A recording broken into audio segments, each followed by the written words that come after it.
گناہوں کی وجہ سے چلی تھی۔ اللہ اکبر، زمین کے اندر قوموں کو دھسا دیا گیا تھا، گناہوں کی وجہ سے دھسایا گیا تھا۔ اللہ اکبر، ایک عالمی طوفان آیا تھا اور اس عالمی طوفان نے لوگوں کو جو وہ پانی کے اندر غرق کر دیا تھا۔ آج بھی تاریخ کے انمٹ نقوش پکار پکار کر ہمیں عبرت کی دعوت دے رہے ہیں کہ لوگ اگر دھسے ہیں زمین میں تو گناہوں کی وجہ سے، پتھروں کی برسات ہوئی ہے تو گناہوں کی وجہ سے، چہرے سور اور بندروں کی طرح ہوئے ہیں تو گناہوں کی وجہ سے۔ اور میرا اللہ قرآن میں واضح طور پہ ارشاد فرماتا ہے وَمَا أَصَابَكُم مِّن مُّصِيبَةٍ فَبِمَا كَسَبَتْ أَيْدِيكُمْ، کہ تم پر جو مصیبت آتی ہے وہ تمہارے گناہوں کی وجہ سے آتی ہے۔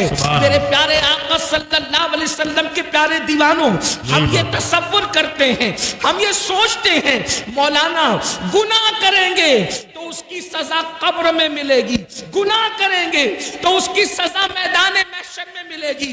حالانکہ ایک مسلمان کو اگر یہ یقین ہے کہ میرے گناہ کی سزا مجھے قبر اور میدان محشر میں ملے گی، تب بھی تو اس کو گناہ نہیں کرنا چاہیے، اس لیے کہ نہ قبر میں گناہ برداشت کرنے کی طاقت ہے، نہ حشر میں گناہ کا عذاب برداشت کرنے کی طاقت ہے۔ قبر میں بھی عذاب نہیں برداشت ہو سکتا گناہ کا، میدان محشر میں بھی برداشت نہیں ہو سکتا۔ مگر بے باکی تو دیکھو، لوگ کہتے ہیں مولانا قبر میں سزا ملے گی تب دیکھا جائے گا، محشر میں سزا ملے گی تب دیکھا جائے گا۔ اس کا مطلب یہ ہے کہیں نہ کہیں ایمان کمزور ہوا ہے، کہیں نہ کہیں اللہ رسول کی باتوں پر سے یقین کمزور ہوا ہے۔ اور یاد رکھنا، کوئی گناہ اتنا نقصان نہیں پہنچاتا جتنا اللہ کی باتوں سے یقین کا کمزور ہو جانا نقصان پہنچاتا ہے۔ صحیح بات ہے، سبحان۔ کوئی انسان جب ہمیں کہہ دیا گیا کہ تم پر عذاب ہوگا اگر گناہ کرو گے تو، اور عذاب دینے والا کون ہے؟ میرا اللہ ارشاد فرماتا ہے اِنَّ بَطْشَ رَبِّكَ لَشَدِيدٌ، تیرے رب کی پکڑ بڑی سخت ہے۔ اللہ اگر کسی کو پکڑے، اللہ کسی کی پکڑ کرے، اللہ رب العزت کسی کا محاسبہ کرے، اللہ اکبر، ذرا سوچو تو صحیح، اگر میرا اللہ ہمارے سر میں درد دے دے، صرف انسان کے سر میں درد ہو تو رات بھر وہ کروٹیں بدلتا ہے، اس کو نیند نہیں آتی۔ اگر کمر کا درد شروع ہو جائے تو انسان تڑپتا ہے، اس کو نیند نہیں آتی۔ اگر آنکھ کا درد شروع ہو جائے وہ تڑپتا ہے، اس کو نیند نہیں آتی۔ میرے بھائیوں، میں اپنی بہنوں سے بھی توجہ چاہتا ہوں اور آپ سب سے توجہ چاہتا ہوں، مجھے بتاؤ میرے بھائیوں، وہ سر کا درد جو ڈاکٹر کی دوا سے دور ہو سکتا ہے، وہ کمر کا درد جس پر آپ تدبیر کرنا چاہیں تو آپ اس کو دور کر سکتے ہیں کسی تدبیر کے ہیلے سے۔ اب آپ مجھے بتاؤ، جب سر کے درد پر اتنا تڑپتے ہو، جب کمر کے درد پر اتنا تڑپتے ہو، جب آنکھوں کی تکلیف پر اتنا تڑپتے ہو، تو اللہ اکبر، جب میرا اللہ قبر میں عذاب مسلط فرمائے گا، جب میرا اللہ میدان محشر میں عذاب مسلط فرمائے گا، اس وقت اپنا کیا بنے گا؟ اللہ اکبر، مسلمان ہو، اپنے نبی کی بات پر یقین کرو۔ تو میں عرض یہ کر رہا تھا، اگر آخرت میں بھی عذاب کا تصور ہوتا تو بھی بہت بھیانک بات ہے، عذاب تو ہم برداشت ہی نہیں کر سکتے۔ مگر سن لو، انسان کے گناہوں کی سزا صرف اس کو آخرت میں نہیں ملتی، بلکہ انسان کے گناہوں کی سزا اس کو دنیا میں بھی ملتی ہے۔ انسان کے گناہوں کی سزا اس کو دنیا میں بھی آتی ہے۔ اللہ اکبر، اللہ اللہ۔ آئیے میں آپ کو بتاؤں، ایک بزرگ فرماتے ہیں کہ جب میں رات رات کو گناہ کرتا ہوں، جب میں رات کو گناہ کرتا ہوں تو صبح میں دیکھتا ہوں کہ میری سواری میری نافرمانی کرتی ہے، یعنی میرے رات کے گناہ کا اثر میری سواری سے بھی ظاہر ہوتا ہے، میری سواری میری موافقت نہیں کرتی، میری سواری میری بات نہیں مانتی۔ اللہ اکبر، اندازہ فرمائیں، اس کا مطلب یہ ہے اگر سواری موافق نہ ہو، انسان کی موافقت نہ کرے تو اللہ اکبر وہ یہ گناہ کا اثر ہے۔ فرماتے ہیں چراغ جو بجھتے ہیں وہ بھی گناہوں کی وجہ سے، ٹھوکر جو لگتی ہے وہ بھی گناہ کی وجہ سے، اولاد جو نافرمان ہوتی ہے وہ بھی گناہ کی وجہ سے۔ گناہ کو کیا سمجھتے ہیں، گناہوں کو کیا سمجھ رکھا ہے؟ آج ہر ماں باپ شکایت کر رہے ہیں، مولانا میرا بچہ فرما بردار نہیں ہے۔ میں کہتا ہوں تم نے اللہ کی فرما برداری کی ہوتی تو شاید تمہاری اولاد تمہاری نافرمان نہ ہوتی۔ مجھے بتاؤ جو اللہ کی نافرمانی کرے اس کی اولاد اس کی فرما برداری کیسے کرے؟ تو یاد رکھنا جو ماحول ہے صرف گناہ کی وجہ سے، مسلمانوں گناہ کرنا چھوڑ دو، گناہ کرنا چھوڑ دو، اللہ سے رشتہ جوڑ لو، پھر دیکھو کیسے کرم کی برسات ہوتی ہے، پھر کیسے چھما چھم کرم برستا ہے۔ اب یہاں ایک بات یہ کہنے میں آتی ہے کہ حضرت ٹھیک ہے گناہ کی بات تو روزانہ ہی سنتے ہیں، گناہ چھوڑنا چاہتے ہیں، گناہ سے چھٹکارا نہیں ملتا، یہ بات ہے۔ کوئی مسلمان ایسا نہیں جو گناہ کرنا چاہتا ہو، گناہ چھوڑنا چاہتے ہیں، چھٹکارا نہیں ملتا۔ بالکل ایسے ہی جیسے چور کمبل چھوڑنا چاہتا ہے لیکن کمبل چور کو نہیں چھوڑتا، تو گناہ سے چھٹکارا کیسے ملے؟ کوئی کہتا ہے یہ کرو وہ کرو وہ کرو وہ کرو، میں نے کہا کچھ نہ کرو، ایک بات کرو بس، اگر گناہ کی دنیا سے نکلنا ہے، اگر گناہ کے دلدل سے نکلنا ہے، اگر گناہ کی نحوست سے نکلنا ہے، اگر گناہ اور جرائم سے ہجرت کرنا ہے، میری بات نہ سنو، کسی کی نہ سنو، اللہ کا فرمان سنو۔ گناہ سے بچنے کا سب سے بہترین دستور قرآن میں موجود ہے۔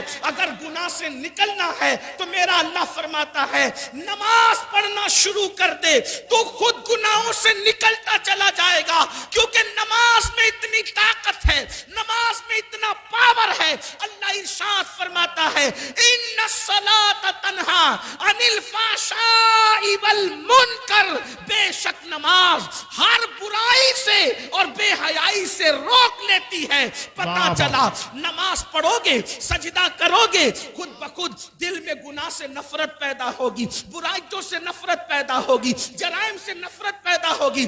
اور سن لو یہ جو دماغ کے اندر خبط چڑھا ہے نا، مولانا میں گنہگار ہوں، میں کیا نماز پڑھوں؟ میرے عزیز یہاں گنہگار اور نیکی کا کوئی مسئلہ نہیں ہے۔